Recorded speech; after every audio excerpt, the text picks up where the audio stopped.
ربیع الاول شریف اپنی تمام توانائیوں کے ساتھ جلوہ ساماں ہے۔ میں اور آپ اس ماہ نور میں اپنے آقا و مولا حضور ختم المرتبت صلی اللہ علیہ وآلہ وسلم کہ حضور اپنی عقیدتوں، ارادتوں اور محبتوں کا خراج پیش کرتے ہیں۔ آپ کے شہر میں کئی ایک اجتماعات منعقد ہوئے، حضور کے ذکر کا چراغاں ہوا۔ اہل علم نے آپ اس عنوان سے بہت کچھ عطا فرمایا۔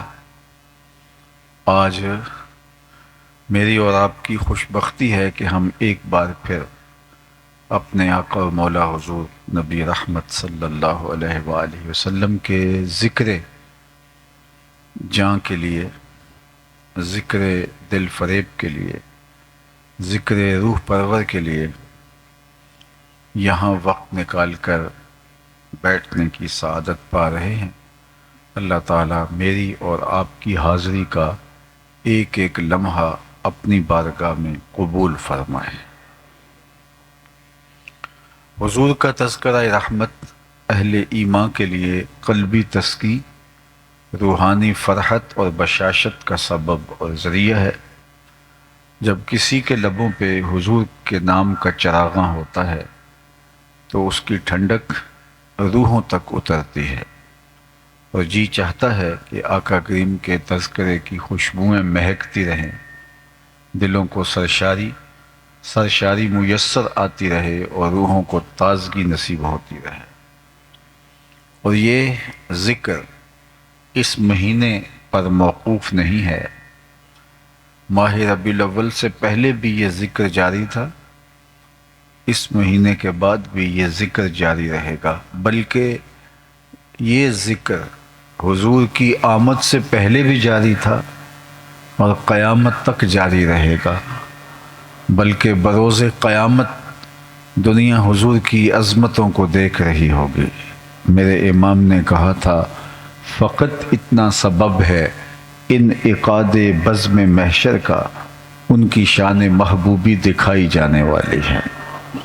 وہ منظر کتنا عالی شان ہوگا جب اللہ کی مخلوق در بدر گھومتی ہوئی واپس آ کے کھڑی ہوگی تو حضور جلوہ گر ہوں گے اور فرمائیں گے، آنا لہا، آؤ میں تمہارے لیے ہی آیا ہوں۔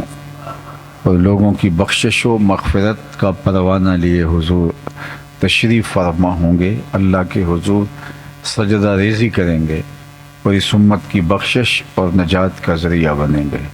میرے امام نے یہاں کیا خوب کہا تھا، پیش حق مجدہ شفاعت کا سناتے جائیں گے، آپ روتے جائیں گے، ہم کو ہنساتے جائیں گے، وسعتیں دی ہیں خدا نے دامن محبوب کو، جرم کھلتے جائیں گے اور وہ چھپاتے جائیں گے۔ تو وہ منظر کتنا دل آویز ہوگا، روح پرور ہوگا، ایمان کو تازگی دینے والا۔ تو آج ہم اپنے اس آقا و مولا حضور ختم المرتبت کا شکرانہ ادا کرنے کے لیے یہاں جمع ہے۔ میں ابھی گزشتہ شب ملتان میں یہی کہہ رہا تھا کہ اس وقت دنیا کی آبادی 8 ارب کے قریب ہو گئی ہے اور 500 سے زائد مذاہب دنیا کے اوپر پائے جاتے ہیں، ان میں الہامی مذاہب بھی ہیں اور غیر الہامی مذاہب بھی ہیں۔ 500 کے قریب دھرم اور مذہب دنیا کے اوپر پائے جاتے ہیں اور 8 ارب آبادی دنیا کی اس معمورہ ہستی کے اوپر وقوع پذیر ہے۔ میں اور آپ اگر مسلمانوں کے گھر پیدا ہوئے ہیں تو یہ کوئی حادثہ نہیں ہے، یہ کوئی اتفاق نہیں ہے، یہ کوئی ہماری کسی محنت اور نیکی کا ثمرہ نہیں ہے، ہم نے کوئی ٹوکن نہیں دیا تھا کہ اس کے نتیجے میں ہمیں اس امت میں پیدا کیا گیا۔ یہ محض اللہ کا کرم ہے کہ ہم حضور کے غلام بن کے آئے ہیں۔ جب ہم ماں کی بولی بھی نہیں سمجھتے تھے، جب لہجے سے بھی آشنا نہیں تھے، جب حروف کے معانی سے شناسائی بھی نہیں تھی، تو ہمارے کان میں عربی میں اذان دی گئی گویا ہمارے والد مؤذن کو مسجد سے بلا کے لائے اور ہمارے کان میں اذان دلوائی تو یہ اس بات کا اعلان تھا کہ مبارک ہو تو حضور کا غلام بن کے آ رہا ہے۔ میری خوش قسمتی میں تیرا امتی، یہ میرے مقدر، میرے بخت کہ میں حضور کا غلام ٹھہرا، یہ آپ کے بخت کہ آپ حضور کے غلام ٹھہرے۔ بری نازم کہ ہستم امتے تو، بری نازم کہ ہستم امتے تو، گناہ گارم و لیکن خوش نصیبم، میں گناہ گار ضرور ہوں لیکن خوش نصیب ہوں کہ مجھے حضور کی امت میں شامل ہونے کا شرف، اعزاز اور عزت نصیب کی گئی، اور اس پر اللہ کا کروڑہ شکر ہے، اللہ کا لاکھ لاکھ شکر ہے، اور ساری زندگی بس شکرانے پہ گزار دی جائے، حق کے شکر ادا نہ ہو۔ عالی مرتبت سامعین، آج کی یہ عظیم الشان کانفرنس جو سیرت النبی صلی اللہ علیہ وآلہ وسلم کے پاکیزہ عنوان کے ساتھ منعقد ہے، سب سے پہلے ہمیں یہ سمجھنا ہوگا کہ سیرت کیا ہے۔ تو سنیے، سیرت کسی شخص کی اصلی حالت کو، بلکہ کسی چیز کی اصلی حالت کو سیرت کہا جاتا ہے۔ کتاب رحمت قرآن مجید اٹھائیے۔ جب حضرت موسیٰ علیہ السلام اللہ کے دین کی دعوت لے کے برسر میدان آئے تو آپ کا معارضہ ممکن نہیں تھا، فرعون نے جادوگر بلائے جو اپنے ساتھ منوں ٹنوں کے حساب سے رسیاں لے آئے، اور انہوں نے آ کے کھلے میدان کے اندر رسیاں پھینک دیں اور لوگوں کی آنکھوں پہ جادو کر دیا۔ تو لوگوں کو یہ لگ رہا تھا کہ یہ سانپ لہرا رہے ہیں، تو لہراتے ہوئے سانپوں کو دیکھ کر لوگوں کے اندر مرعوبیت پیدا ہوئی، تو اللہ نے اپنے پیغمبر حضرت موسیٰ علیہ السلام سے کہا کہ آپ کے ہاتھ میں جو عصا ہے آپ اب اس کو ڈال دیجئے۔ تو جب آپ نے وہ عصا پھینکا تو وہ بہت بڑا اژدہا بن گیا، اور جتنی بھی رسیاں پھینکی گئی تھی ان سب رسیوں کو نگل لیا۔ پھر اس کے بعد جب سمٹتا ہے تو عصا کا عصا، ڈنڈے کا ڈنڈا۔ اب جب وہ سمٹ کے دوبارہ ڈنڈا بننے جا رہا تھا تو وہاں قرآن نے جو لفظ استعمال کیے کہ اللہ نے جب وہ رسیاں نگل لی گئیں اور وہ اژدہا سب کو جو ہے وہ کھا گیا، تو فرمایا کہ اب اس کو پکڑ لیجئے، سَنُعِيدُهَا سِيرَتَهَا الْأُولَى، ہم اس ڈنڈے کو، اس جو اژدہا بنا ہوا ہے، اس کو پلٹا کے دوبارہ اس کی اصلی حالت کی طرف لوٹا رہے ہیں۔ تو وہاں جو قرآن نے لفظ استعمال کیا ہے وہ سیرت کا لفظ استعمال، سَنُعِيدُهَا سِيرَتَهَا الْأُولَى، تو کسی بھی اصلی حالت کو سیرت کہا جاتا ہے۔ تو پھر یہ سمجھ آئی کہ اگر کوئی شخص گاہک سے ہنس ہنس کے بول رہا ہو تو ہم یہ نہیں کہہ سکتے کہ یہ خوش اخلاق ہے، یہ اس کی مجبوری بھی ہو سکتی ہے، کاروباری مجبوری۔ الیکشن کے دنوں میں کوئی امیدوار آپ کو جفیاں ڈال رہا ہو تو یہ اندازہ کرنا مشکل ہے کہ یہ بہت خلیق ہے، بڑا خوش خلق ہے، یہ بڑا انسان دوست ہے۔ اس کی اصلی حالت نہیں ہے، اس وقت غرض کی بنیاد پر اس کی ایک عارضی حالت ہے۔ یہ الیکشن کے بعد دیکھا جائے گا کہ اس کی حالت کیا ہے، اصلی حالت بعد میں کھل کے سامنے آئے گی۔ عمومی طور پہ کسی شخص کی اصلی حالت اس کی بیوی کے سامنے، اس کی ماں کے سامنے، اس کے اہل خانہ کے سامنے ہوتی ہے۔ اس لیے اللہ کے محبوب علیہ السلام نے فرمایا خیرکم خیرکم لأہلہ وانا خیرکم لأہلی، تم میں سب سے بہتر وہ ہے جو اپنے اہل خانہ کے ساتھ بہتر ہے، اور میں تم میں سب سے زیادہ اپنے اہل خانہ سے بہتر ہوں۔ ازواج مطہرات کے ساتھ حضور کا جو رویہ تھا، حضور علیہ السلام کا جو سلوک تھا، وہ کتنا دل آویز ہے۔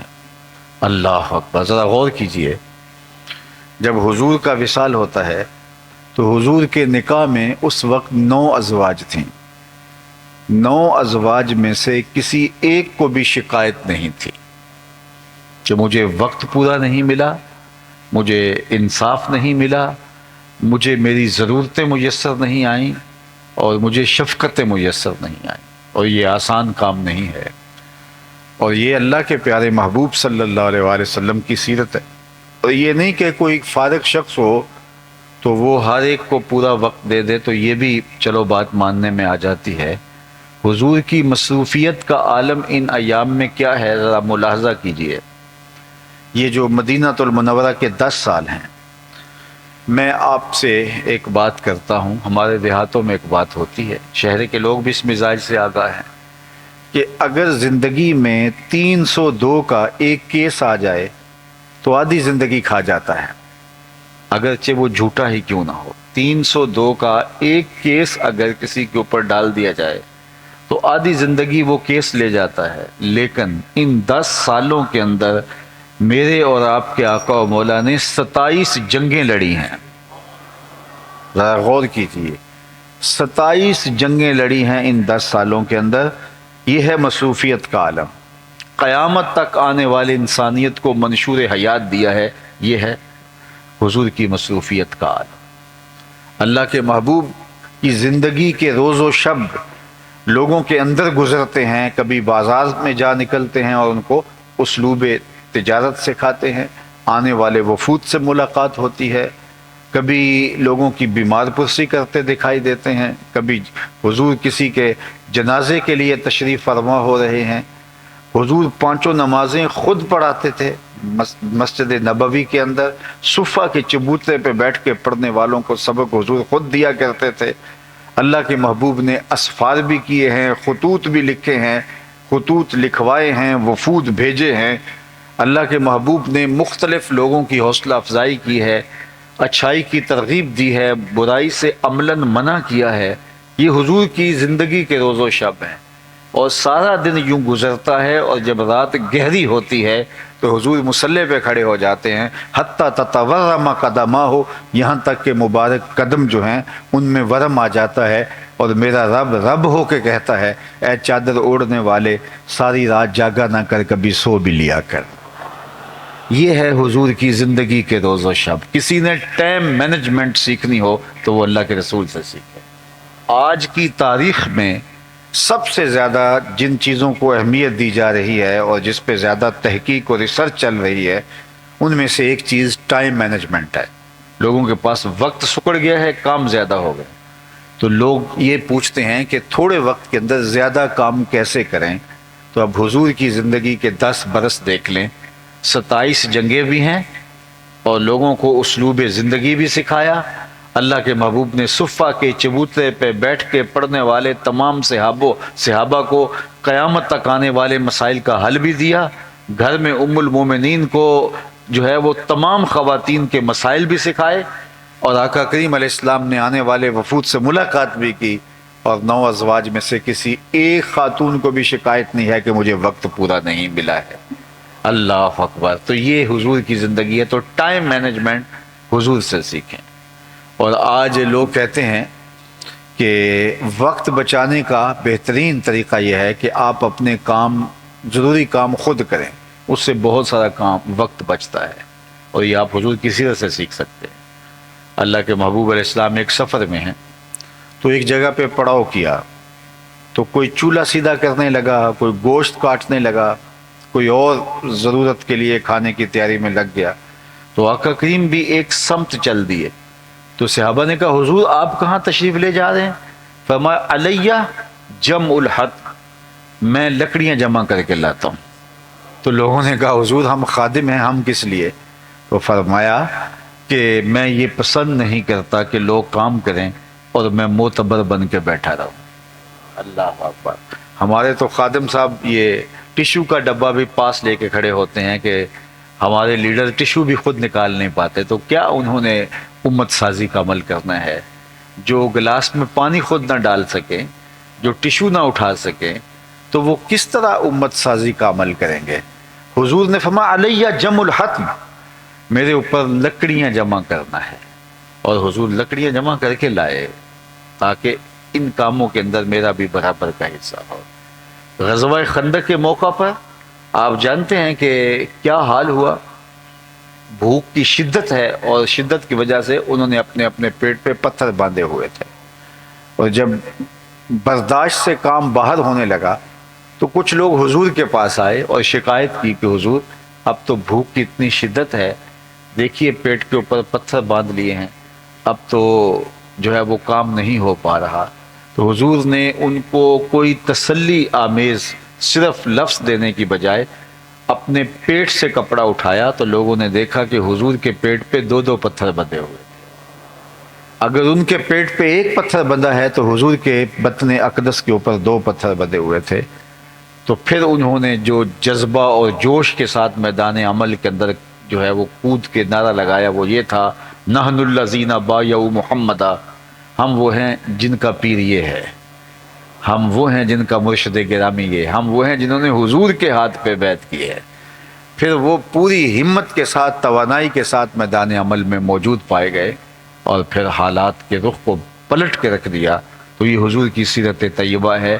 حضور اپنے کام خود کرتے تھے، اپنی ضرورتوں کی تکمیل خود کرتے تھے. گھر جاتے تھے تو گھر والوں کے ساتھ حضور علیہ السلام جو ہے وہ کام کاج میں مدد کرواتے تھے. آج تو ہماری تاریخ کے اندر کوئی ہی مرد ہوگا جو اپنے اہل خانہ کے ساتھ جا کے ہاتھ بٹاتا ہوگا. بعض اوقات ہم میاں بیوی اکٹھے باہر سے کسی سفر سے آ رہے ہوتے ہیں تو طاقتور مرد ہوتا ہے، خاتون کمزور ہوتی ہے، لیکن گھر جا کے مرد جا کے لیٹ جاتا ہے اور عورت کچن میں چلی جاتی ہے، اور مرد کو کبھی خیال نہیں آیا کہ دونوں میں سے کمزور وہ ہے اور ایک جیسا سفر ہم کاٹ کے ہیں. زیادہ تھکن اس کو آئی ہوگی لیکن میں اب اس کو مزید کام پہ لگا رہا ہوں اور خود میں لیٹ گیا ہوں اور جو ہے وہ خود استراحت کرنے لگا ہوں. تو آج شاید کوئی مرد ہوں گے کچھ لوگ، لیکن تھوڑے مرد ہیں جو اپنی خواتین کے ساتھ باقاعدہ ہاتھ بٹاتے ہیں. لیکن میرے اور آپ کے آقا و مولا حضور ختمی المرتبت، ہماری جانیں ان پہ قربان، ہمارے ماں باپ ان پہ قربان، ہماری اولادیں ان پہ قربان. آقا کریم کونین کے مالک ہو کے گھریلو خواتین کے ساتھ ان کی مدد کروایا کرتے تھے. گھر کے کام کاج حضور اپنے ہاتھ سے فرما لیا کرتے تھے. یہ حضور کا طریق تھا، یہ حضور کا انداز تھا. حضرت ام المومنین سیدہ عائشہ رضی اللہ تعالی عنہا فرماتی ہیں، جب ان سے پوچھا گیا کہ آپ ہمیں حضور کی سیرت کے بارے میں کچھ بتائیے، چونکہ میں نے عرض کیا ابتدا میں کہ بیوی سے بہتر مرد کو کوئی نہیں جانتا، خاتون سے زیادہ اس کے شوہر کو کوئی نہیں جانتا. تو حضرت عائشہ سے جب پوچھا گیا کہ آپ حضور کی بہت قربت پائی ہے، آپ بتائیے حضور کی سیرت کیا تھی. تو انہوں نے برجستہ جواب دیا، کان خلقہ القرآن. اے مخاطب، تو نے قرآن نہیں پڑھا؟ حضور کی سیرت دیکھنی ہے تو دیکھ، جو قرآن کہہ رہا ہے وہی حضور کی سیرت ہے. قرآن جہاں روکتا ہے وہاں حضور نہیں پائے جاتے، اور جہاں قرآن دیکھنا چاہتا ہے حضور صف اول میں کھڑے نمایاں نظر آ رہے ہیں. حضور کی سیرت قرآن ہے. گویا قرآن اسلام کی تھیوری ہے، اس کا پریکٹیکل دیکھنا ہے تو ذات رسالت مآب صلی اللہ علیہ وآلہ وسلم کو دیکھنا. اور خواتین کے ساتھ شفقت کا عالم یہ ہے، حضور نے ازواج مطہرات کو لاڈ سے کچھ ناموں سے پکارنے کا مزاج رکھا ہوا تھا. ام المومنین کو حضور حمیرہ کہہ کے پکارتے تھے. عورت کی، خاتون کی، بیوی کی تھکن اتر جاتی ہے جب مرد اس کو لاڈ سے کسی مخصوص نام سے پکارتا ہے. تو اللہ کے محبوب علیہ السلام حضرت عائشہ رضی اللہ تعالی عنہا کو حمیرہ کہہ کے پکارتے تھے. تو فرماتی ہیں کہ ایک دن حضور تشریف لائے تو میرے ہاتھ میں آب خورا تھا، پانی کا پیالہ تھا، اور میں پانی پی رہی تھی. تو جو ہی حضور گھر میں داخل ہوئے اور مجھے پانی پیتے ہوئے دیکھا تو فرمایا، عائشہ تھوڑا سا میرے لیے بھی چھوڑنا. تو فرماتی ہیں کہ میں نے پانی چھوڑ دیا. حضور نے میرے ہاتھ سے آب خورا لے لیا اور پھر پانی پینے لگے تو رک گئے. پھر مجھ سے مخاطبت کرتے ہوئے فرمایا، عائشہ ذرا بتانا تم نے ہونٹ کہاں لگائے تھے؟ مجھے یہ بتاؤ، اگر شوہر کا رویہ بیوی کے ساتھ یہ ہوگا تو گھر جنت کا ٹکڑا نہیں بن جائے گا کہ میں وہاں ہونٹ رکھ کے پینا چاہتا ہوں جہاں تم نے لب لگائے تھے، جہاں تم نے ہونٹ لگائے تھے. یہ ہے شفقت اللہ کے محبوب صلی اللہ علیہ وآلہ وسلم. ام المومنین سیدہ عائشہ رضی اللہ تعالیٰ عنہ فرماتی ہیں کہ حضرت خدیجہ الکبریٰ رضی اللہ تعالیٰ عنہ کے وصال کے بعد اللہ کے محبوب علیہ السلام ان کا ذکر کرتے، ان کے لیے جانور ذبح کرتے اور گوشت کے ٹکڑے ان کی سہیلیوں کے گھروں میں بھیجتے. تو ایک دن مجھ سے نہ رہا گیا تو میں نے کہہ دیا، چونکہ میرا ان سے جو رشتہ تھا، میں نے کہا حضور اللہ نے آپ کو بہتر ازواج عطا کر دی، آپ اس خاتون کا ذکر نہیں چھوڑتے بڑھاپے کی وجہ سے جس کے ہونٹوں کے گوشے رنگ بدل گئے تھے. تو آقا کریم علیہ الصلوۃ والسلام نے فرمایا عائشہ مجھے خدیجہ کے بارے تکلیف نہ دینا، جب پورے مکے نے میرا انکار کیا تھا اس نے میرا اقرار کیا تھا، اور فرمایا میں اس کو کبھی نہیں اس کا ذکر کبھی نہیں چھوڑ سکتا۔ فرماتے ہیں پھر اس کے بعد میں نے کبھی بات نہیں کی۔ تو یہ تھا حضور کا خلق، یہ تھا حضور کا کردار اور ازواج کے ساتھ حضور کا رویہ۔ بلکہ حضرت خدیجۃ الکبریٰ رضی اللہ تعالی عنہا سے ہی حضور کی سیرت سن لیجئے، اور یہ اعلان نبوت سے قبل کی سیرت ہے جو ام المومنین بیان کر رہی ہیں۔ جب پہلی وحی نازل ہوئی حضور کے قلب اطہر پر، تو قرآن تو پہاڑوں پہ بھی نازل ہوتا تو وہ بھی ریزہ ریزہ ہو جاتے، یہ تو حضور کا دل تھا، قلب اطہر تھا جو سہار گیا اس وحی کو، لیکن اس کا ایک احساس تھا جو حضور پا رہے تھے، اور حضور کو سردی کی فیلنگ آ رہی تھی۔ تو پہلی وحی کے بعد جب حضور گھر آئے تو فرمایا یا خدیجہ زملونی، مجھے چادر اوڑا دو، مجھے سردی لگ رہی ہے، اور فرمایا مجھے اندیشہ جاں ہے، وہ ایک کیفیت تھی حضور کے اوپر۔ تو ام المومنین نے حضور کو تسلی دیتے ہوئے فرمایا کہ آپ پریشان نہیں ہوں گے، کلا واللہ لا یخزیک اللہ ابدا، آپ کا رب آپ کو کبھی بھی بے آبرو نہیں ہونے دے گا، آپ کا رب آپ کو کبھی بھی پریشان نہیں ہونے دے گا، آپ کی عزت پہ حرف نہیں آنے دے گا۔ کیوں؟ ذرا سنیے، یہ حضور کی سیرت ہے جو برجستہ ام المومنین نے بیان کی ہے۔ حضور آج نبوت کا بتا رہے ہیں، آج پہلی وحی نازل ہو رہی ہے، لیکن ام المومنین حضور کا کردار بتا رہی ہے۔ کلا واللہ لا یخزیک اللہ ابدا انک لتصل الرحم وتحمل الکلہ وتکسب المعدوم وتقری الضیف وتصدق الحدیث وتعین علی نوائب الحق، یہ ام المومنین کے لفظ ہیں کہ آپ کا رب آپ کو کبھی بھی تنہا نہیں چھوڑے گا، پریشان نہیں ہونے دے گا، آپ کی آبرو پہ حرف نہیں آنے دے گا۔ کیوں؟ انک لتصل الرحم، آپ صلہ رحمی کرتے ہیں، رشتہ داروں کے ساتھ سلوک اچھا کرتے ہیں۔ اللہ اکبر، جو یہ چاہے کہ اس کی عمر میں برکت ہو اور اس کے رزق میں برکت ہو، وہ رشتہ داروں کے ساتھ سلوک اچھا کرے۔ رشتہ داروں کے ساتھ اچھا سلوک کرنے سے رزق میں برکت پیدا ہوتی ہے اور عمر میں اضافہ ہوتا ہے۔ بعض لوگ کہتے ہیں ہم تو اچھا کرتے ہیں لیکن وہ اچھا نہیں کرتے تو پھر ہم بھی پیچھے ہٹ گئے ہیں، کوئی ایک قدم پیچھے ہٹے گا تو ہم 10 قدم پیچھے ہٹیں گے، تو یہ تو کوئی کمال نہ ہوا۔ اگر کسی نے اچھا سلوک کیا اس کے بدلے میں ہم نے آگے سے اچھا سلوک کیا تو یہ تو کوئی بڑی بات نہیں ہے، یہ تو کوئی بھی کرے تو اس کے ساتھ اچھا سلوک کیا جاتا ہے۔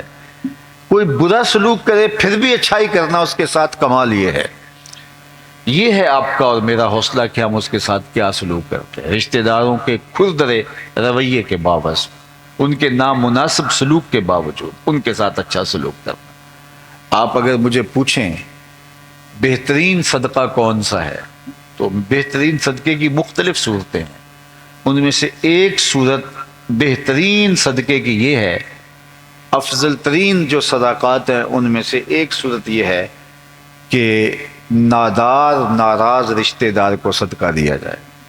یعنی آپ کا رشتہ دار جو آپ کا مخالف ہے کسی وجہ سے کمزور ہو گیا تو اس کو جو صدقہ دیا جائے گا، اس کی جو مدد کی جائے گی، وہ افضل صدقوں میں شمار ہوگی۔ کیوں؟ اس لیے کہ نفس اس کا طالب نہیں ہوگا اور نفس کبھی اس کو پسند نہیں کرے گا کہ یہ تو ساری زندگی ہمیں توڑنے میں لگا رہا، آج اگر یہ کمزور ہوا ہے تو اس کو اور دبا دیا جائے۔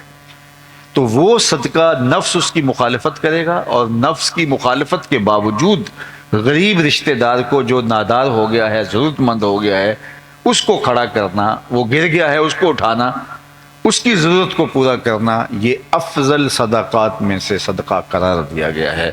تو آئیے میں اور آپ رشتہ داروں کے ساتھ اچھا سلوک کر کے حضور علیہ الصلوۃ والسلام کی سیرت اپنی زندگی کا حصہ بنائیں۔ مجھے بتائیے آپ کی برادری نے، قریش کے لوگوں نے آپ کے ساتھ مکے میں کیا سلوک کیا تھا؟ اس قدر عجیب سلوک کیا کہ اللہ کے محبوب علیہ السلام کو شہر مکہ چھوڑنا پڑا اور مدینہ المنورہ کی جانب ہجرت فرماتے۔ وہ اپنے گھر کا کوڑا لا کے حضور کے گھر کے سامنے ڈال دیتے۔ عقبہ بن ابی معیط نے حضور کے گلے میں کپڑا ڈال کے تو دیے، حضور سجدہ ریز تھے تو حضور کے اوپر اوجریاں ڈالی گئیں، کیا کیا اذیتیں حضور کو نہیں پہنچائی گئی۔ لیکن آج سن 8 ہجری کو اللہ کے محبوب فاتح بن کے دوبارہ مکے آتے ہیں تو یہ سارے سرداران قریش یہ تھر تھر کانپ رہے تھے اور انہیں لگتا تھا آج گردنیں اتریں گی۔ تو آقا کریم نے سب کو بلایا اور بلا کے کہا کہ بتاؤ میں تمہارے ساتھ کیا سلوک کروں۔ تو ان کو یہ تھا گردنیں اتریں گی، لیکن یہ لجاجت سے کہنے لگے آپ کریم باپ کے کریم بیٹے ہیں، ہم آپ سے خیر کی توقع رکھتے ہیں۔ اور انہیں یہ تھا کہ چلو گردنیں اترنے سے بچ جائیں، شہر بدر تو کیا ہی جائے گا، ہمیں شہر سے تو نکال ہی دیا جائے گا، لیکن کم از کم جان بخشی ہو جائے۔ لیکن ان کی آنکھیں پھٹی کی پھٹی رہ گئیں اور ان کی حیرانی کی انتہا نہ رہی جب انہوں نے کہا آپ کریم باپ کے کریم بیٹے ہیں، ہم آپ سے خیر کی توقع رکھتے ہیں۔ تو آقا کریم نے فرمایا اذهبوا انتم الطلقاء، جاؤ تم سب آزاد ہو، آج میں تم سے وہی کہوں گا جو میرے بھائی یوسف نے اپنے بھائیوں سے کہا تھا، لا تثریب علیکم اليوم، آج تم سے کوئی مواخذہ نہیں ہوگا۔ وہ جان کے دشمن، اللہ اکبر، جنہوں نے حضور کو اذیتیں پہنچائی تھیں صرف چند ایک کے علاوہ، اور وہ بھی انتہائی بدترین لوگ تھے جن کے قتل کا حضور نے حکم دیا، باقی سب لوگوں کو حضور نے معاف فرما دیا۔ یہ تھا حضور کا سلوک، یہ تھا حضور کا رویہ، یہ تھا حضور کا طرز معاشرت۔ میں اور آپ اپنے آپ کو نرم دل بنائیں، اپنے دلوں کے اندر ایک دوسرے کے لیے رقت پیدا کریں، نرمی پیدا کریں۔ ہر وقت جو ہے وہ غصے میں بھرے رہنا، ہر وقت تلے رہنا لڑنے پر، یہ کوئی بڑی بات نہیں ہے۔ حضور علیہ السلام کی سیرت کا جو عکس ہمارے سامنے آتا ہے وہ شفقتوں کا ہے، محبتوں کا ہے، وہ صلہ رحمی کا ہے، حسن سلوک کا ہے۔ حضور سے زیادہ کوئی مسکرانے والا نہیں تھا۔ حضور کے رویے دل آویز تھے اور لوگوں کو مو لیتے تھے۔ اللہ اکبر، ہمیں وہی کردار اپنی زندگیوں میں لانا ہے۔ بعض ہنگامی مواقع پہ، بعض جنگی صورتوں میں سختی کا فرمانا وہ ایک الگ امر ہے، لیکن عمومی رویہ حضور کی سیرت کا جو نمایاں عکس ہے وہ شفقت والا اور محبت والا جو ہے وہ عکس ہے، اور ہمیں وہی اپنی زندگی کے اندر اتارنا چاہیے۔ ہر وقت جو ہے وہ غصے سے بھرے ہوئے نہ رہیں، اور یہ ہم کہیں کہ ہم بڑے غصے والے ہیں، یہ کوئی بات نہیں۔ حضور خلیق تھے، حضور نرم دل تھے۔ اللہ نے خود قرآن میں فرمایا لو کنت فظا غلیظ القلب لانفضوا من حولک، اے محبوب اگر تو سخت مزاج ہوتا، ترشرو ہوتا، تو اتنے لوگ آپ کے گرد کبھی بھی جمع نہ ہو پاتے۔ یہ لوگوں کا ہجوم جو آپ کے گرد جمع ہوا ہے یہ آپ کی شفقتوں اور آپ کی رحمتوں کا نتیجہ ہے، اور اللہ نے اپنے محبوب کو رحمت للعالمین بنا کر مبعوث فرمایا تھا۔ انک لتصل الرحم، آپ صلہ رحمی کرتے ہیں۔ دوسری بات جو ام المومنین نے بیان فرمائی وہ یہ تھی وتحمل الکلہ، جس کا کوئی بوجھ اٹھانے والا نہیں، حضور آپ اس کا بوجھ اٹھاتے ہیں۔ وتکسب المعدوم، اور جس کا کوئی کمائی کرنے والا نہیں اس کی ضرورت کو آپ پورا کرتے ہیں۔ اپنے لیے کمانا یہ بڑی بات نہیں ہے، اوروں کے لیے کمانا، اپنے لیے جینا یہ بڑی بات نہیں ہے، اوروں کے لیے جینا۔ آپ نے کبھی درختوں کو دیکھا ہوگا اپنی چھاؤں میں خود نہیں بیٹھتے، درخت اپنا پھل اوروں کو دان کرتے ہیں، اپنا پھل کبھی خود نہیں کھاتے۔ اور اسی طرح آپ نے جانوروں کو دیکھا ہوگا کہ وہ اپنا دودھ خود نہیں پیتے، اپنا دودھ اوروں کو دان کرتے ہیں، اوروں کی ضرورتوں کو پورا کرتے ہیں۔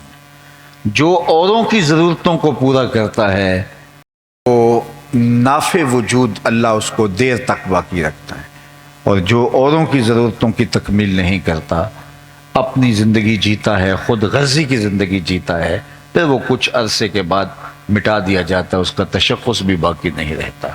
خیر الناس من ینفع الناس، لوگوں میں سے بہتر وہ ہے جو لوگوں کے لیے جو ہے وہ بہتر ہے۔ اللہ کے مخلوق کے لیے اس کا وجود نافع ہے، اور مخلوق کے لیے رحمت کا پاکیزہ وجود ہی اللہ کے محبوب علیہ الصلوۃ والسلام کا پیکر تھا، اور ہمیں اسی کی تعلیم دی گئی ہے۔ تو جس کا کوئی کمانے والا نہیں تھا حضور اس کے لیے کماتے تھے، اس کی ضرورت کو پورا کرتے تھے۔ جس کا کوئی بوجھ اٹھانے والا نہیں تھا حضور اس کا بوجھ اٹھاتے تھے، اس کی ضرورتوں کو پورا کرتے تھے۔ چوتھا وصف حضور کا بیان فرمایا وَتَقْرِ الضَّيْفَ، آپ اونچے درجے کے مہمان نواز ہیں۔ حضور مہمان نوازی شعار رکھتے تھے، یہ بات ذہن میں رکھیے، مہمان اپنی قسمت کا کھانا آپ کے دسترخوان پہ آ کے کھاتا ہے، وہ آپ کی قسمت نہیں اٹھاتا، اپنی قسمت کا کھانا آپ کے دسترخوان پہ آ کے کھاتا ہے، رحمتیں لے کے آتا ہے، برکتیں چھوڑ کے جاتا ہے۔ تو کبھی بھی تنگ دل نہیں ہونا چاہیے مہمان سے، اس نے آپ کا بالکل نہیں کھایا، اس نے اپنے مقدر کا آپ کے دسترخوان پہ کھایا ہے۔ فقیر تو اس کو پسند کرتے ہیں کہ ان کے دسترخوان پہ آئیں اور لوگ کھاتے رہیں۔ بلے شاہ نے کہا تھا، اٹ کھڑک کے دکڑ وجے تتا ہووے چلہ، آن فقیر کھا کھا جامن راضی ہووے بلا۔ انہیں اچھا لگتا ہے۔ بلکہ ہمارا دین تو اتنا پاکیزہ دین ہے کہ جب کوئی کسان فصل بوتا ہے تو جب فصل بوتا ہے تو کچھ چڑیاں کو جانور آ کے اس فصل سے دانے اٹھا کے لے جاتے ہیں، یا باغ لگاتا ہے تو پھل سے نوچ کر کچھ چڑیاں اٹھا کے لے جاتی ہیں، طوطے نوچ کے لے جاتے ہیں۔ تو وہ جانور، وہ چڑیاں، وہ طوطے، وہ باقی چیزیں جو آپ کی فصل سے دانے اپنے حصے کے اٹھا کے لے جاتے ہیں، اللہ تعالیٰ کسان کے نامہ اعمال میں وہ صدقے کے طور پہ لکھ دیتا ہے، اس کا بھی اس کو اجر ملتا ہے۔ حالانکہ ان کی قسمت کا دانہ اللہ نے وہاں رکھا ہوا تھا، وہ اپنی قسمت کا اٹھا کے لے گئے ہیں، لیکن کسان کے نامہ اعمال کے اندر بھی جس نے کھیتی لگائی اور اس کو سینچا اور پانی دیا، اللہ اس کے نامہ اعمال کے اندر درج فرما دیتا ہے۔ تو مہمانوں سے دل تنگ نہیں ہونا چاہیے، مہمانوں کے لیے دل کی کشادگی ہونی چاہیے۔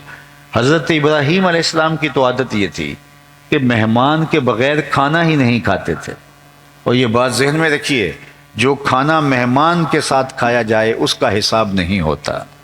اللہ اکبر۔ تو جب بھی انہیں بھوک لگتی تو کھانا تیار کرواتے، اہل خانہ سے کوئی مہمان ڈھونڈنے نکل جاتے۔ ایک دن کوئی 80 سال کا بوڑھا ملا، اس کو کہا کہ آؤ کھانا تیار ہے۔ وہ مسافر تھا، گزر رہا تھا، گھر لے آئے، دسترخوان پہ بٹھایا۔ جب کھانا لگا دیا گیا تو کہا اللہ کے نام سے شروع کرو۔ اس نے کہا میں تو اللہ کو نہیں مانتا۔ کہا میاں تیرا میرا کیا رشتہ ہے، اللہ کے نام پہ تو کھلا رہا ہوں تجھے۔ اس نے کہا میں روٹی کے چند ٹکڑوں کے لیے اپنے بتوں کا نام نہیں چھوڑ سکتا، میں تمہارے رب کا نام نہیں لوں گا، اگر کھانا دینا ہے تو ٹھیک ہے، نہیں دینا تو یہ جا رہا ہوں۔ فرمایا اگر تو اتنی غیرت رکھتا ہے بتوں کی تو ٹھیک ہے تیری مرضی، اٹھ کے چلا گیا۔ وہ چلا گیا تو جبریل حاضر خدمت ہو گئے۔ اللہ اکبر، اے ابراہیم تو نے میرا ایک بندہ ناراض کر دیا۔ مالک وہ تیرا بندہ تھا، تیرا نام لینا بھی اس کو گوارا نہیں تھا۔ کہا اس کی عمر کتنی ہوگی؟ مالک کوئی 80 کے پیٹے میں ہوگی۔ کہا اتنا عرصہ ہو گیا نا کہ میں اس کو کھلا رہا ہوں، تم ایک دن نہیں کھلا سکے۔ اب حضرت ابراہیم ڈھونڈنے نکلے ہیں اس شخص کو، وہ پہاڑ چڑھ رہا تھا، دور سے آواز دی، او میاں آ جا، کھانا ٹھنڈا ہو رہا ہے۔ اس نے کہا ضرور آ جاتا ہوں لیکن تیرے رب کا نام نہیں لوں گا۔ کہا نہ لینا، آ جا۔ کہا اس وقت تو بڑے غصے میں تھا، کیا ہوا اتنی جلدی مزاج بدل گیا؟ کہا اسی رب کا پیغام آیا ہے کہ میں بھی تو 80 سال سے کھلا رہا ہوں، ایک دن تو اگر کھلا دے گا تو کیا ہوگا؟ کہا اچھا تیرا رب اتنا کریم ہے تو کھانا بعد میں کھاؤں گا، پہلے اپنے رب کا غلام بنا لے۔ تو مہمان کے ساتھ کھانا کھانا یہ سعادت مندی ہے، اور فقیروں کا تو شیوا ہے۔ حضرت سیدنا الشیخ عبد القادر الجیلانی علیہ رحمہ و رضوان، حضور غوث اعظم علیہ رحمہ فرماتے ہیں آدھا فقر بھوکوں کو کھانا کھلانا اور برہنہ بدن لوگوں کو لباس پہنانا ہے، باقی سارے کا سارا آدھا بنتا ہے۔ باقی آپ کی ریاضتیں، آپ کی عبادتیں، آپ کی چلہ کشیاں، آپ کے اوراد، وظائف، اشغال، باقی جو کچھ بھی ہے وہ آدھا فقر بنتا ہے۔ آدھی فقیری بھوکوں کو کھانا کھلانا اور برہنہ بدن لوگوں کو لباس پہنانا ہے۔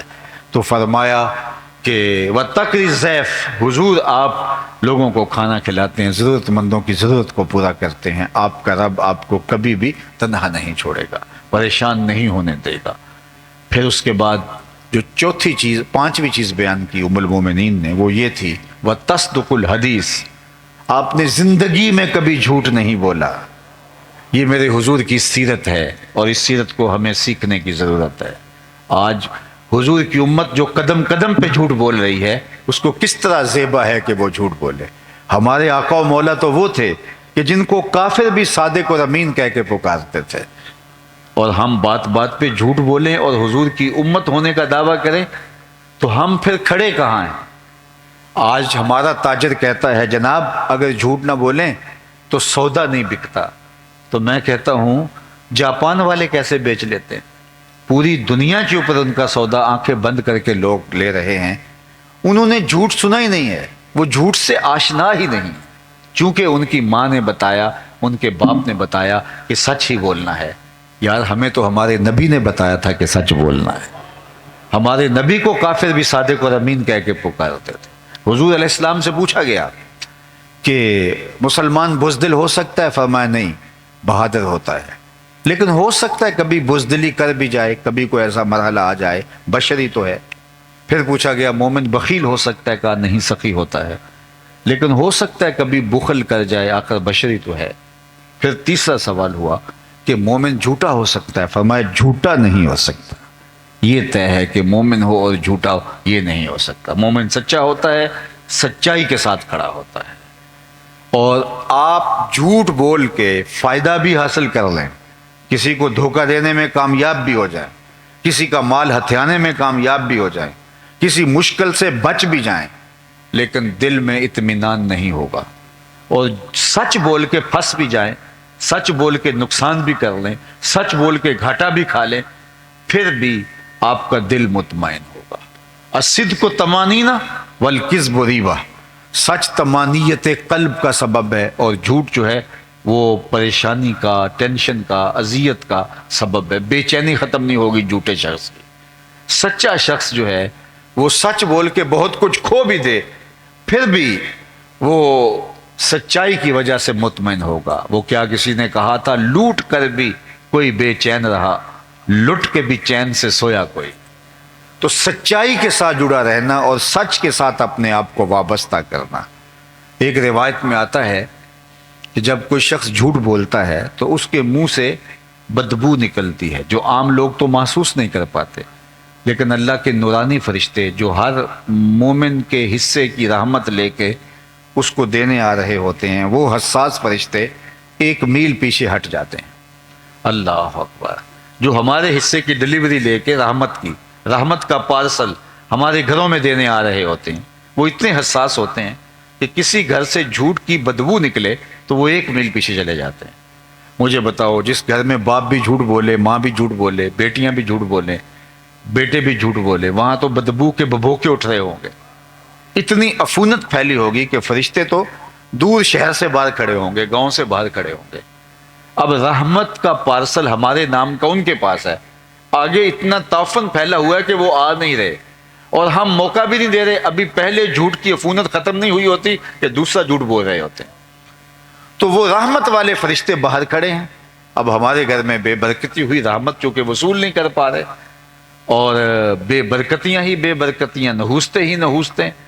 تو چند دن کے بعد ہم نے سمجھا کسی نے تعویذ ڈال دیے، کسی نے جادو کر دیا، کسی نے ٹونا کر دیا، تو اب بھاگے عاملوں کے پاس۔ تو کوئی 100 میں سے بلکہ 1000 میں سے کوئی ایک آدھ عامل ہوگا جو کسی خیر کے منصب پہ بیٹھا ہوگا، باقی تو آپ کو پتہ ہی ہے کہ عامل تو پہلے ہی ٹھیا لگا کے اسی کام کے لیے بیٹھے ہیں۔ اس نے کہا تو وقت پہ آ گیا، ورنہ تعویذ چل جانے تھے، اور اب اتنے اتوار آنا پڑے گا، اتنے منگل آنا پڑے گا، اتنے بدھ آنا پڑے گا۔ اور ایسے عامل میں جانتا ہوں کہ جو اتنے منحوس ہیں کہ وضو کیا انہیں غسل کا طریقہ بھی نہیں آتا، اور وہاں شریف گھروں کی خواتین جا کے ان کے سامنے بیٹھی ہوتی ہیں۔ صرف کیا ہے کہ گھر کی نحوست ختم ہو جائے۔ میاں، گھر کی نحوست یہ ختم نہیں کرے گا، گھر کی نحوست سچائی ختم کرے گی۔ وہ رحمت کے پارسل ڈھیر لگے ہوئے ہیں باہر، اور فرشتے اندر نہیں آ پا رہے، وہ ہمارے حصے کی رحمت تھی، ہمیں دے نہیں پا رہے۔ اس عفونت کو صاف ختم کرو اور گھر کو پاکیزہ کرو۔ جس گھر میں قرآن کھلتا ہوگا اس گھر میں رحمتیں اتریں گی، جس گھر میں مصلے بچتے ہوں گے اس گھر میں رحمتیں اتریں گی، جس گھر میں درود پڑھا جاتا ہوگا اس گھر میں رحمتیں اتریں گی، اور جس گھر میں جھوٹ ہوگا، مکر ہوگا، فریب ہوں گے، دھوکہ دہی ہوگی، تو پھر آپس میں لڑائیاں، غلط فہمیاں، فساد، بے برکتی، رزق آتا ہے کثرت کے ساتھ، جانے کا پتہ نہیں چلتا، بیماریاں اور ایسی بیماریاں جو لا علاج ہیں، مصیبتیں، ٹینشن، عجیب قسم کی چیزیں اس گھر کا گھیرا کر لیں گی اس جھوٹ کی وجہ سے۔ تو آئیے میں اور آپ اپنی زندگی کو جو ہے وہ سچ کے ساتھ جوڑیں۔ ہمارے آقا و مولا حضور ختمی المرتبت صادق بھی تھے اور میرے حضور امین بھی تھے۔ امین ایسے کہ حضور کے گھر کا جب گھیراؤ کیا ہوا ہے، ذرا دیکھو تو صحیح، کائنات میں کوئی ایسی کوئی مثال ہی نہیں ملتی۔ حضور کے گھر کا گھیراؤ کیا ہجرت کی رات، کفار نے حضور کو شہید کرنے کا منصوبہ تیار کیا، سارے قبائل کے لوگ خنجر، بالے، برچیاں اور تلواریں لیے حضور کے گھر کا گھیراؤ کر رہے ہیں، اور اللہ کے محبوب حضرت علی کو اپنے بستر پہ لٹا کے کہتے ہیں علی تم میرے بستر پہ لیٹ جاؤ، صبح ان کی امانتیں دے کے واپس آنا۔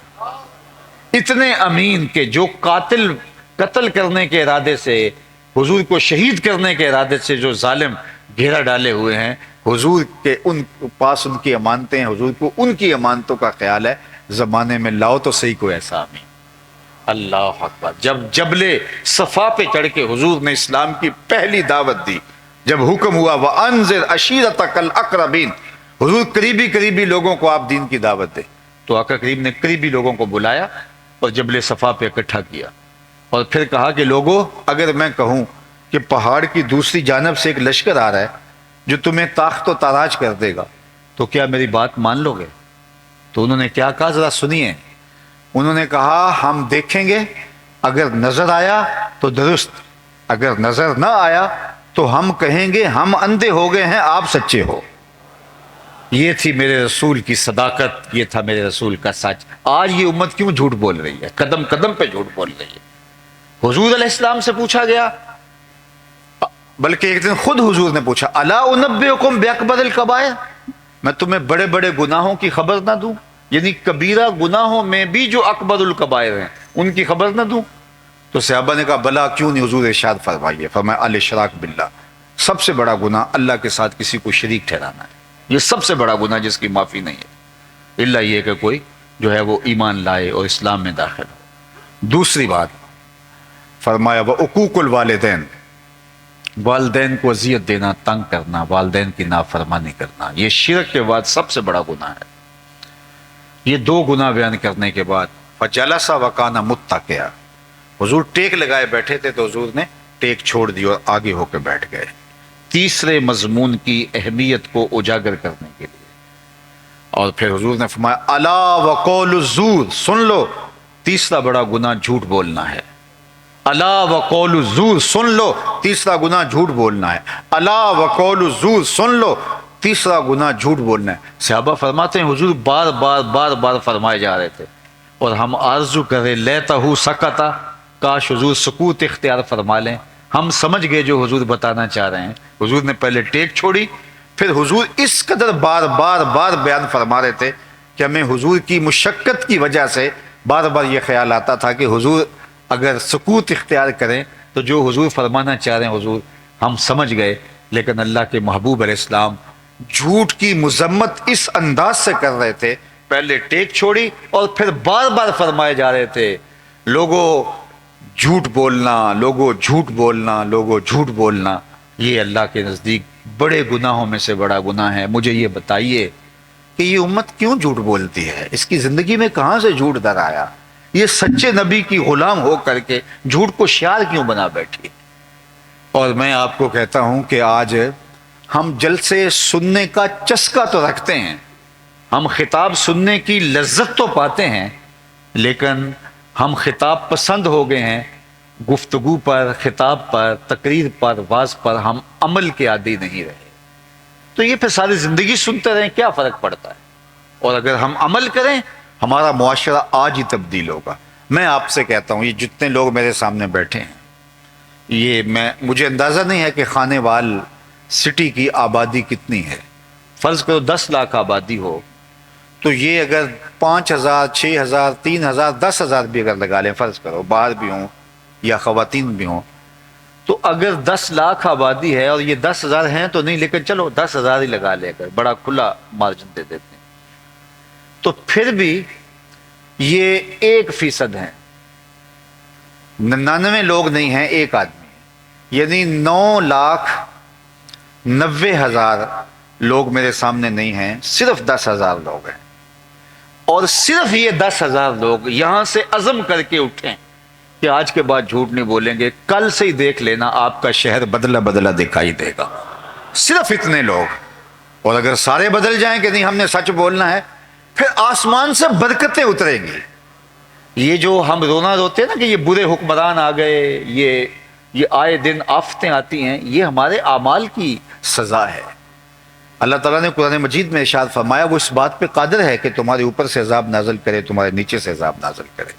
تو علماء نے کہا اوپر کا عذاب یہ ہے کہ پتھر برسیں، نیچے کا عذاب یہ ہے زلزلے آئیں، لیکن حضرت عبداللہ ابن عباس رضی اللہ تعالیٰ عنہ فرماتے ہیں نہیں، اوپر کا عذاب یہ ہے حکمران نااہل ہوں، اور نیچے کا عذاب یہ ہے اولاد نافرمان۔ یہ اوپر نیچے کا عذاب ہے۔ آج یہ قوم اوپر نیچے کے عذاب میں جکڑی ہے۔ اور ایک قول حکمران نااہل ہوں اور آپ کے جو ماتحت ہیں وہ خائن ہیں، وہ خیانت کرنے والے ہوں۔ تو یہ ہماری بدعمالیوں کی سزا کے طور کے اوپر، ہمارے جھوٹ کی سزا کے طور کے اوپر، جب ہم جھوٹے ہوں گے تو پھر اعمالکم امالکم، تمہارے اعمال بھی تمہارے امال بنیں گے۔ تو پھر ہم جھوٹے ہوں گے تو پھر بدترین جھوٹا ترین آدمی اوپر ہوگا، اگر ہم سچے ہوں گے پھر سچا ترین آدمی اوپر ہوگا۔ حجاج بن یوسف وہ ظالم شخص ہے کہ حضرت حسن بصری نے کہا تھا پچھلی امتوں کے لوگ اپنے سارے ظالم لے آئیں اور ایک پلڑے میں رکھ دیں، دوسرے پلڑے میں ہم حجاج بن یوسف کو رکھ دیں تو یہ پلڑا پھر بھی بھاری ہوگا۔ 70,000 لوگ اس نے اپنے ہاتھ سے قتل کیے تھے، 90,000 لوگ اس کے حکم سے کٹے تھے۔ اتنا بڑا ظالم اس امت کا، تو کسی نے اس سے بات کر لی، کہا تو حضرت عمر کا زمانہ دیکھا ہے، اگرچہ تو اس وقت بچہ تھا، تو ان جیسا انداز حکمرانی کیوں اختیار نہیں کرتا، اتنا ظالمانہ رویہ کیوں اختیار کیا ہوا ہے؟ تو حجاج نے 2 لفظی جواب دیا، سنیے۔ اس نے کہا تبازروا اتعمر لکم، تم ابو ذر بن جاؤ میں عمر بن جاتا ہوں۔ تبازروا وتعمروا لکم، تم ابو ذر بن جاؤ میں عمر بن جاتا ہوں۔ جب رعایا ابو ذر غفاری جیسی ہوتی ہے تو حکمران عمر جیسے ہوتے ہیں۔ تو آج جو ہم دیکھ رہے ہیں، جو سینیریو ہمارے سامنے ہے، یہ ہماری بدعمالیوں کی سزا ہے۔ آج مجھے دوست بتا رہا تھا کہ OIC کا اجلاس ہونے جا رہا ہے، تو میں نے اس کو یہی کہا ہے کہ OIC کے اجلاس میں کیا ہوگا کہ پورے زور سے مذمت کریں گے اسرائیل کی اور بات ختم ہو جائے گی۔ وہ ہمارے بچے ذبح کر دیں اور ہم 56-57 اسلامی ملک جو ہیں وہ صرف مذمت کرنے پہ ہی اتفاق کریں۔ اسرائیل میں یہودیوں کی تعداد اتنی نہیں ہے جتنی مسلم ممالک میں فوج کی تعداد ہے۔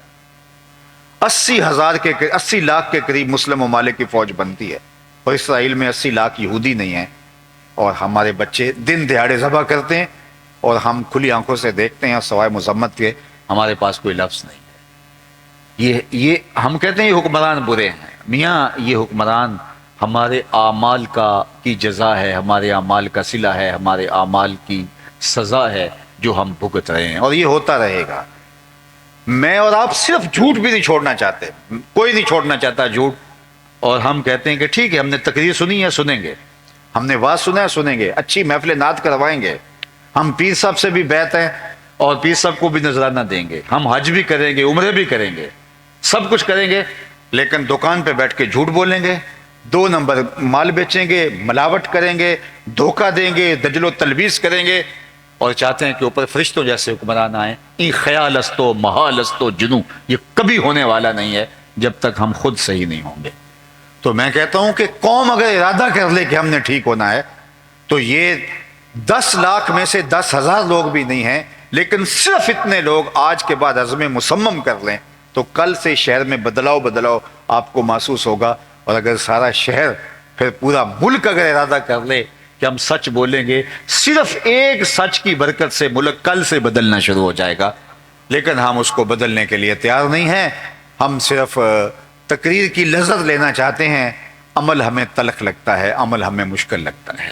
گفتگو کی لذت میں، اس کے سحر میں کھو جانا چاہتے ہیں، اور زیادہ لذیذ ہوگی تو ہم اٹھ کے پیسے بھی نچھاور کریں گے، نوٹ بھی نچھاور کریں گے، نعرے بھی لگائیں گے، واہ واہ کے ڈونگرے بھی برسائیں گے، یہ سب کرنے کے لیے تیار ہیں ہم، پھول بھی پھینکیں گے، سب کچھ کریں گے، لیکن جو نہیں کریں گے وہ عمل نہیں کریں گے۔ حالانکہ یہ سب کچھ نہ کیا جاتا، صرف عمل کیا جاتا۔ تقریر کا مقصد یہ تھا، واز کا مقصود یہ تھا، مدعا یہ تھا، اور یہ جلسے منعقد اسی لیے ہوتے ہیں کہ ان پر عمل کیا جائے، لیکن جو مقصود ہے اس کو چھوڑا، اور جو چیزیں مقصود نہیں تھی ان کو ہم نے اختیار کر لیا۔ تو میرے اور آپ کے آقا و مولا اس کائنات کے سب سے سچے انسان تھے، اور دنیا کو بتایا کہ سچ کیا ہوتا ہے اور سچائی کے ساتھ کیسے جڑا جاتا ہے۔ تو فرمایا ام المومنین نے حضور سے عرض گزار ہوئیں کہ انک لتصل الرحم وتحمل الکلہ وتکسب المعدوم وتقری الضیف وتصدق الحدیث وتعین علی نوائب الحق۔ اور مشکل میں اگر کوئی حق کے راستے میں پھنس جاتا ہے تو جب کوئی اس کے ساتھ کھڑا نہیں ہوتا، حضور آپ اس کے ساتھ کھڑے ہوتے ہیں۔ اور ہم کیا کہتے ہیں؟ ہمیں کیا لگے؟ ہمارے ہاں ایک لفظ ہے، اپنے گھر کو چھاج بجائے یا چھلنی بجائے، ہمیں کیا لگے؟ ہر بندہ جو ہے وہ اپنا ذمہ دار ہے، ہم کسی کے ساتھ تعلق نبھانے کے لیے تیار نہیں ہے۔ برے کے ساتھ کھڑا ہونا ہمارے لیے عیب ہی نہیں رہا، حالانکہ روز عشاء کی نماز کے بعد ہم جو وطر پڑھتے ہیں اس میں اللہ سے ایک عہد کرتے ہیں، سارے بچے، بوڑھے، جوان، مرد، عورتیں۔ وہ کیا عہد ہے؟ وَنَخْلَعُ وَنَتْرُكُ مَن يَفْجُرُكَ، اے اللہ جو تیرے حکموں کا باغی ہوگا ہمارا اس سے کوئی تعلق نہیں ہوگا۔ وَنَخْلَعُ وَنَتْرُكُ، ہم چھوڑ دیں گے اس شخص کو جو تیرے حکموں کو توڑتا ہوگا، تیرے قانون کی بغاوت کرتا ہوگا، ہمارا اس سے کوئی تعلق نہیں۔ لیکن یہ ہم صرف زبان سے کہتے ہیں، ہمارا عمل اس کی مطابقت میں نہیں ہے۔ تو عالی مرتبت سامعین، مجھے اور آپ کو حضور کی سیرت کے دائرے میں اپنی زندگی گزارنی ہے، اور یہ محبت کی علامت ہے کہ حضور کے بتائے ہوئے طریقے کے مطابق محبت کا ثبوت۔ میں ان جھنڈیوں کا مخالف نہیں ہوں، یہ ضرور آپ گلیوں میں لگائیں، لیکن صرف گلیوں میں نہ لگائیں، حضور کے نام کی جھنڈی دل کے ایک ایک پرت پہ بھی لگائیں۔ صرف بنیروں پہ ہی چراغاں نہ کریں، بلکہ کوئی دیا لے کے دل کی اندھیر نگری میں بھی آئیں، یہاں بھی بہت اندھیرا ہے، یہاں بھی کوئی دیا روشن کریں۔ صرف گلیوں کو صاف نہ کریں کہ یہاں سے جلوس نے گزرنا ہے، کوئی جھاڑو لے کے دل کی گلیوں میں بھی آئیں، یہاں حسد کے، حقد کے، بغض کے، کینے کے، نفرتوں کے ڈھیر پڑے ہوئے ہیں، اور کوئی جھاڑو لے کے دل نگر کو بھی صاف کریں۔ جب دل کی گلیاں صاف ہو جائیں گی تو آپ نگاہ جھکائیں گے، مدینے کی گلی دکھائی دے گی۔ ہم نے صرف جو ہے وہ اپنے ظاہر کو، پیکنگ کو زور دیا، لیکن جو اندر تھا وہ میاں صاحب نے لکھا ہے کہ شیشے اتے کٹا جمیا کنداں چاڑی جاندے، شیشے اتے کٹا جمیا کنداں چاڑی جاندے، جلداں نوے سانب کے رکھ دے ورکے پھاڑی جاندے۔ تو پیکنگ پہ زور نہیں، بلکہ اس کے جو اندر ہے اس پہ زور دینا ہے اور اپنے اندر کو بدلنا ہے۔ اللہ ہمیں حضور کی سیرت پر عمل پیرا ہونے کی توفیق نصیب فرمائے۔ اپنی خاص عنایتیں ہم سب کا مقسوم کریں۔ 2 نومبر کو بفضل ہی تعالی گجرانوالہ مرکز کے اندر سالانہ مصطفیٰ اجتماع ہے، میں خود آپ کو اس کی دعوت پیش کرتا ہوں۔ عالی مرتبت علماء، مہمانان گرامی اور جتنے بھی احباب تشریف لائیں، ہماری آنکھیں اس دن آپ کے لیے فرشیرہ ہوں گی۔ وآخر دعوانا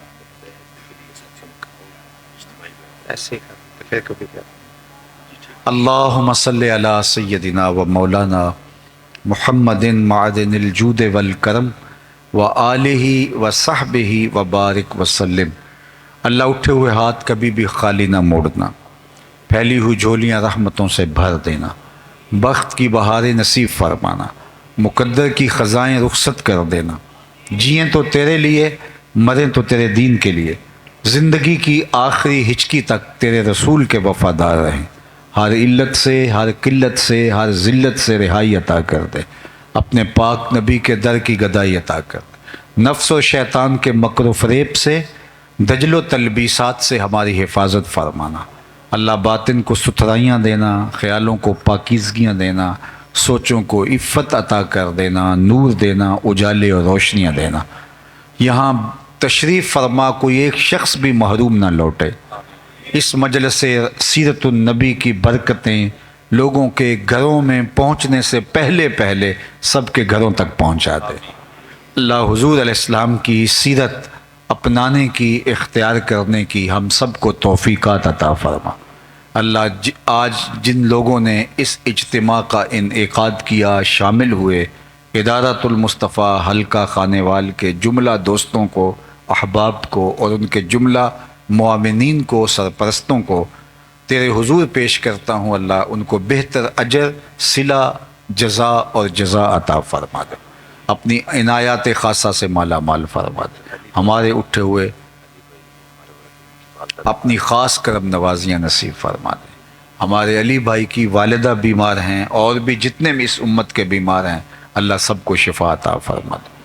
اللہ اپنی عنایتیں، فضل نوازیاں، کرم نوازیاں اہل غزہ کے شامل حال فرما۔